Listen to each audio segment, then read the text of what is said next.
Hablemos ahora de la estrategia de negociación. Para algunos autores, la negociación como tal es un método de manejo de conflictos, pero para otros no. O sea, en este caso vamos a ver la estrategia de negociación donde vamos a incorporar los métodos que nosotros ya vimos anteriormente.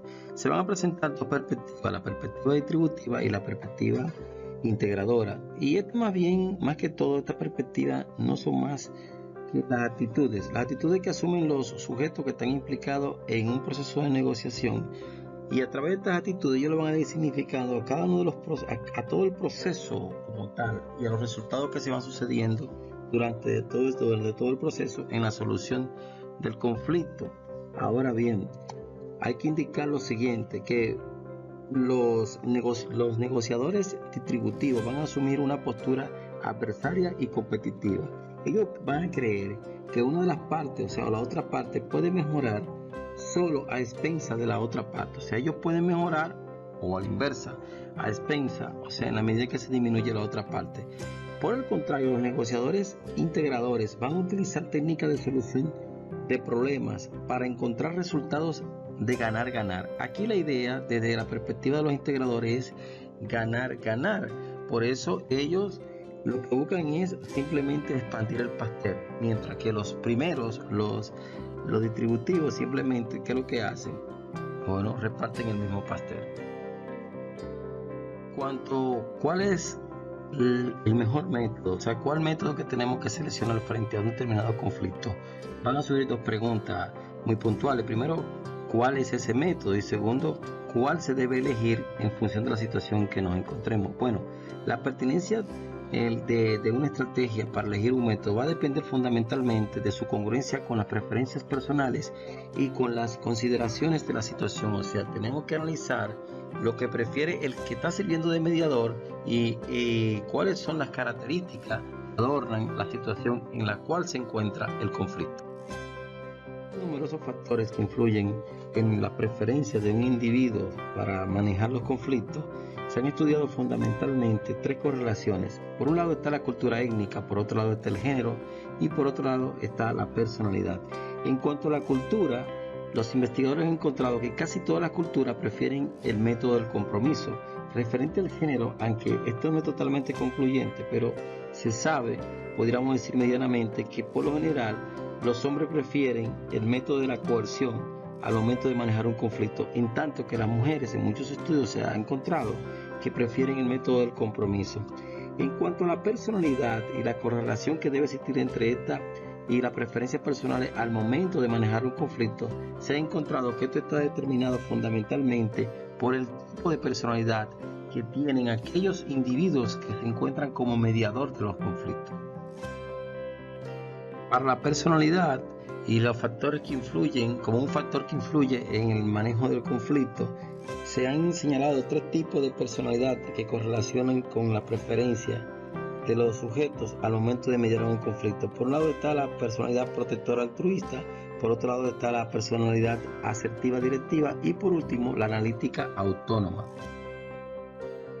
A la personalidad protectora altruista hay que destacar que esta busca la gratificación al promover la autonomía o más bien la armonía con los demás y aumentar así mismo el bienestar de los sujetos que están implicados en el conflicto, y tiene poco interés en recibir una recompensa a cambio de la labor que está haciendo.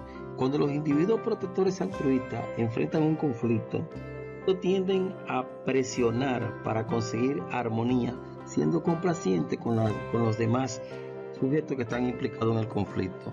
Por lo que una de las cosas que va a caracterizar a los mediadores que poseen esta personalidad es la confianza que tienen, el optimismo y el idealismo en cuanto a la lealtad de los individuos que están implicando en cualquier situación problemática o conflictiva. Por otro lado tenemos la personalidad asertiva directiva como parte de los factores personales que influyen en el manejo de conflictos. Bueno, a esto, diferente a la personalidad anterior, al tipo de personalidad anterior, buscan gratificación mediante la autoafirmación, dirigiendo las actividades de los demás con claro sentido de hacerse más bien ganado o más bien ganancioso de la recompensa. Esto buscan la recompensa de manera continua y sistemática. Asimismo, No es de sorprenderse entonces que la personalidad asertiva directiva tienda a desafiar a la oposición por medio del método de coerción para el manejo del conflicto. ¿Por qué? Porque recuerden que ellos están buscando siempre la autoconfirmación y sobre todo ser recompensado. Entonces es bastante notorio que estos sujetos con esta personalidad van a tener mucha confianza en sí mismos, y serán capaces de emprender y sobre todo son peligrosos porque son bastante persuasivos al momento de manejar conflictos. O sea que de alguna manera ellos manejan el conflicto, podemos decir, de manera agresiva, por así decir. En este último estilo o tipo de personalidad, debemos señalar que a diferencia de la primera, por ejemplo, la protectora altruista que buscaba fundamentalmente la armonía, la segunda, asertiva directiva que buscaba básicamente la autoafirmación, esta por el contrario, busca lograr la autosuficiencia de los sujetos que están inmersos en el conflicto. O sea, la confianza en sí mismo y los ordenamientos lógicos. De igual manera, al inicio, los sujetos en conflicto van a tratar, o los mediadores van a tratar de resolver el problema de manera racional. Sin embargo, si el conflicto se vuelve un poco intenso, simplemente esto se van a retirar, algo que no debería ser. Debemos señalar en este punto, en este último punto, y algo muy importante, que ningún tipo de método es mejor que otro método para manejar los tipos de conflictos. Y segundo, que los directivos, o sea, las personas que dirigen, que están al frente de grupos, ¿verdad? Van a enfrentar mejor los conflictos, si se sienten bastante cómodos utilizando diversos métodos, o el método que les gusta, o el método que se ajuste a su personalidad. La personalidad o los tipos de personalidad son importantes al momento de usted elegir un método para enfrentar, o para usted manejar, o para usted mediar en un conflicto, pero igualmente es importante la situación en la cual se encuentra sumergido el conflicto, la situación, la problemática en particular. Por lo tanto, ambos son importantes y es aquí que debemos equilibrar uno y otro. De aquí en adelante vamos a ver cómo determinados elementos o criterios situacionales se vinculan con la elección en particular de un método para manejar un conflicto o una problemática.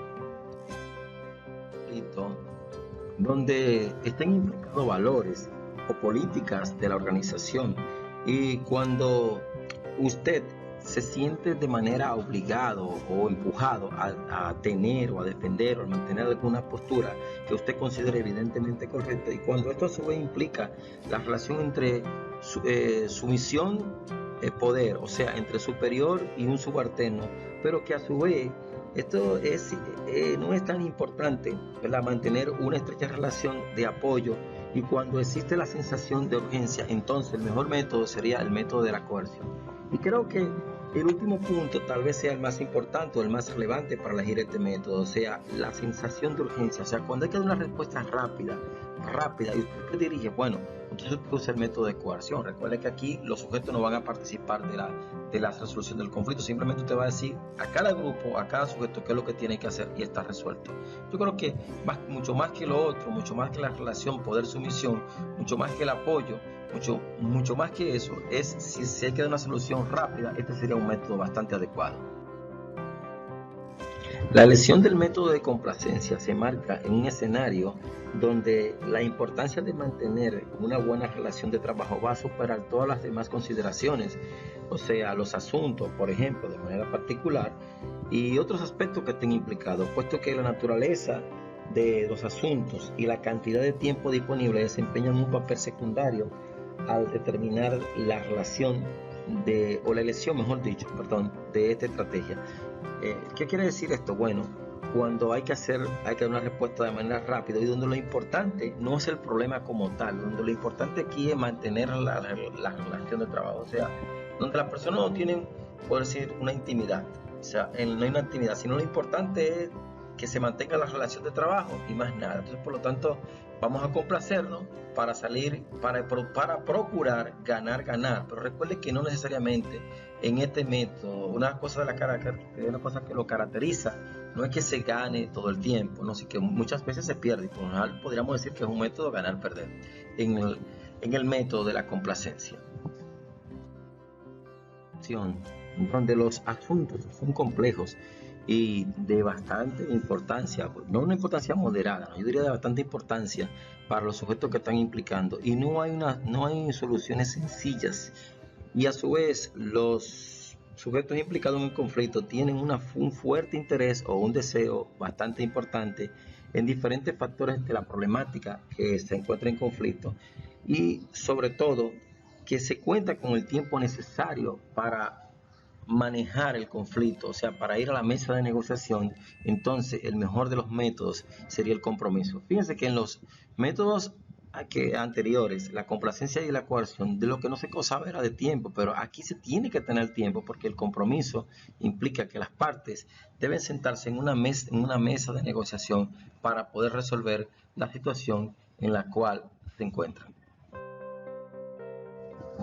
La elección del método de la colaboración se da en el siguiente escenario, o sea, cuando los asuntos son cruciales para las partes que se encuentran en el problema o el conflicto, o sea, tienen una importancia trascendental para ellos, puesto que esto va a implicar mantener una buena relación entre sí.